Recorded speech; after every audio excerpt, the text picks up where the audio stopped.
Hi! இன்னைக்கு front puff எப்படி பண்ணலான்னு பார்க்கலாம். முதல்ல வந்து பேடல் கூம்ப் வச்சு நான் வந்து டீடாங்கிள் பண்ணிக்கிறேன். ஹேரை வந்து பண்ணிட்டு, அதுக்கப்புறம் என்ன பண்ணுங்கன்னா, ப்ளோ ட்ரை பண்ணி கிரிம்ப் பண்ணிடுங்க ஹேரை. ஸோ, நம்ம எப்பவுமே ஒரு ஹேர் ஸ்டைல் பண்ணுறதுக்கு முன்னாடி ஹேரை ப்ரெப் பண்ணணும். ஸோ, இது மாதிரி ப்ரெப் பண்ணிவிட்டு நான் என்ன பண்ணுறேன், ஐப்ரோ ஆர்க்லேருந்து 2 சைடுமே வந்து பாக்ஸ் செக்ஷன் எடுக்கிறேன்.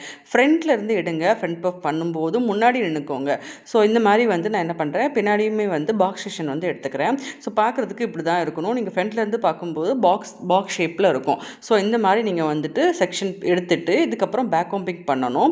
ஸோ, ஃப்ரண்ட்லேருந்து பண்ணுங்கள், ரொம்ப நல்லாவே பவுன்ஸியாக வரும் உங்களுக்கு. ஸோ, ஃப்ரண்ட்டில் நின்றுட்டு ஜஸ்ட்டு வந்து பேக் கோம்பிங் பண்ணுங்கள். இது வந்து என்ன பொசிஷனில் பண்ணணும் அப்படின்னா 180 டிகிரி, 90 டிகிரி, 45 டிகிரி. ஸோ, அந்த மாதிரி வச்சுட்டு நீங்கள் என்ன பண்ணுங்கள், பேக் கோம்பிங் பண்ணுங்கள்.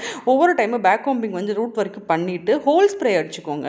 ஸோ, அப்போ தான் வந்து நல்லா உங்களுக்கு அந்த பேக் கோம்பிங் பண்ணது வந்து ஹோல்ட் பண்ணி நிற்கும். ஸோ, இந்த மாதிரி ஃப்ரண்ட் வரைக்கும் நான் பண்ணிக்கிறேன். ஸோ, பண்ணிவிட்டு ஜஸ்ட்டு வந்து ஒரு ப்ரஷ் டைப் உள்ள கொம்பு வச்சு நான் வந்து ஃபுல்லாக வந்து லைட்டாக நீங்கள் மேலோட்டமாக தான் சீவணும். சீவிட்டு நான் என்ன பண்ணுறேன் அப்படின்னா, ஹேர் கிளிப்பு வச்சு 2 சைடும் வந்து லாக் பண்ணிக்கிறேன். ஸோ, இந்த மாதிரி லாக் பண்ணும்போது உங்களுக்கு வந்து உங்களோட பஃப் வந்து கலரவே கலராது. ஸோ, இந்த மாதிரி வந்து லாக் பண்ணிக்கோங்க.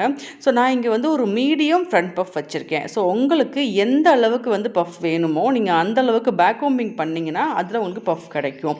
ஸோ, கண்டிப்பாக ட்ரை பண்ணி பாருங்கள். தேங்க்யூ.